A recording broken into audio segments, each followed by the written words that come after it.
I'm stuck in the same day, and no one notices.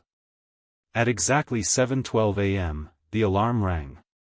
It was always 7:12.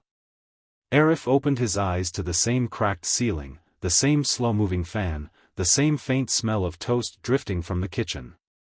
For a moment, he didn't move. His chest rose and fell, steady, but his eyes were wide, already filled with quiet panic. Because he knew. It was happening again. The first time, he thought it was a coincidence. The second time, he laughed it off. By the third time, he stopped laughing. Now, he had lost count. Arif sat up slowly. His phone buzzed beside him. He didn't need to check it. He already knew what it would say. Tuesday. 7:12 a.m. Always Tuesday.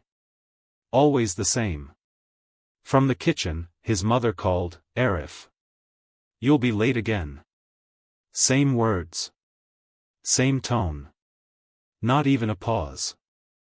He swung his legs off the bed and walked to the mirror. His reflection looked normal, messy hair, sleepy eyes, but there was something else now. Something tired. Something older. "Okay," he whispered. "Let's try something different." The day played out like a script he had memorized. His mother burned the toast slightly. A motorbike roared past the house at 7:28. A neighbor dropped a metal gate at 7:31 with a loud clang. Arif could predict every second. At first, he used that to his advantage. He knew when the bus would arrive, so he never waited long. He knew what the teacher would ask, so he always had the answer. He even knew when it would rain, 3:17 p.m., sharp. It felt like a superpower. For a while. But then he noticed something strange. No matter what he did, nothing changed. One day, he didn't go to school. Instead, he walked through the town, testing things. He took a different road. He spoke to strangers. He even knocked over a stack of fruit at a stall just to see what would happen. The fruit seller yelled. The oranges rolled. People stared. It all felt real. But the next morning, 7:12 a.m. everything reset. The fruit was back in place. No one remembered. "No one notices," Arif muttered one afternoon as he sat by the roadside, watching cars pass. He had tried telling people. His best friend, Hazik. His teacher. Even his mother. Every time, they reacted the same way. Confusion. Then laughter. Then concern. And then, reset. At first, Arif's goal was simple. Escape the loop. He tried everything he could think of. He stayed awake all night, still woke up at 7:12. He left town, somehow, he still ended up back in his bed. He smashed his alarm clock, yet it rang again the next morning, perfectly intact. It didn't matter what he did. The day refused to end. As the loops continued, something inside him began to crack. Time stopped feeling real. Consequences stopped feeling real. And that was dangerous. One loop, Arif walked into school late on purpose. The teacher started scolding him. But instead of apologizing, Arif laughed. Loudly. "What's the point?" he said. "You'll just say this again tomorrow." The class went silent. The teacher frowned. "Arif, that's not funny." But he kept laughing. Because it was funny. In a strange, broken way. Later that day, he pushed things further. He skipped class. He shouted at strangers. He broke rules he had always followed. Each time, there were reactions, anger, shock, disappointment. But none of it lasted. Because the next day, 7:12 a.m. everything was erased. At first, it felt freeing. Like he could do anything. Like nothing mattered. But slowly, that feeling changed. One evening, just before the reset, Arif sat alone at a small food stall. The air smelled of fried noodles and chili. A cat curled under a table nearby. Everything looked so normal. So alive. But he felt completely separate from it. Like a ghost. "What's the point of anything," he whispered, staring at his untouched food, "if it just disappears?" No one answered. No one ever did. That was when his goal changed. He stopped trying to escape. Instead, he asked a different question. What actually matters, if nothing lasts? The next loop, he woke up at 7:12 a.m. again. But this time, he didn't rush. He lay in bed and listened. The fan spinning. Birds chirping outside. His mother humming softly in the kitchen. For the first time, he noticed how gentle her voice sounded.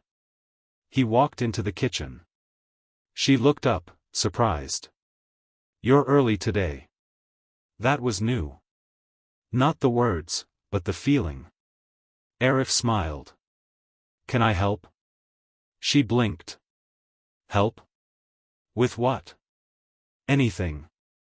That day, he stayed close to home. He helped cook. He fixed a loose cabinet door. He sat with his mother and listened to her stories, stories he had heard before, but never really heard. And something strange happened. Even though he knew it would reset, it still felt important. The next loop, he tried something else. At school, he noticed a quiet student sitting alone during lunch. Normally, he would ignore him. But today, he sat down. "Hey," Arif said. "Mind if I join?" The boy looked surprised, then nodded. They talked. At first, it was awkward. Then it wasn't. They laughed about something small. It didn't matter what. What mattered was how it felt. That night, Arif realized something. Even if the world reset, he didn't. He remembered. He changed. He grew. So he kept going. Each loop became a chance. Not to escape, but to understand. He learned how to cook his mother's favorite dish perfectly. He learned how to make his friend laugh on a bad day. He learned the names of strangers. He helped people in small ways, carrying groceries, giving directions, fixing problems. None of it lasted. But all of it mattered. Because it changed him. Still, a quiet fear remained. What if I'm stuck forever? One day, something different happened. It started small. A tiny detail. At 3:17 p.m., it was supposed to rain. It always rained. Every loop. Without fail. But this time, the sky stayed clear. Arif froze. He looked up. The clouds were there, but no rain fell. People walked normally. No one noticed. But Arif did. His heart started racing. Something changed, he whispered. The next morning. 7:12 a.m. But something felt off. Not wrong. Just different. He walked into the kitchen. His mother turned to him. "Good morning," she said. Then she paused. Just for a second. Like she was about to say something else. But didn't. Arif's chest tightened. "Mom," he said carefully. "Yes?" He hesitated. Then asked, "Did you sleep well?" She smiled. "I think so." "Why?" He shook his head. "No reason." But inside, something was shifting. That day, more small changes appeared. The motorbike passed at 7:29 instead of 7:28. The neighbor dropped the gate slightly later. The script was, braking. Arif stood in the middle of the street, heart pounding. Is it ending? He asked himself. Or is it just changing? That night, he didn't feel the usual dread. He felt something else. Hope. The next morning, he opened his eyes slowly. Afraid. Excited. His phone buzzed. He picked it up. And froze. Wednesday. 7:13 a.m. Arif stared at the screen. His breath caught. Then he laughed. Not the broken laugh from before. A real one. He ran to the window. The sunlight looked brighter. The air felt fresher. Everything was slightly different.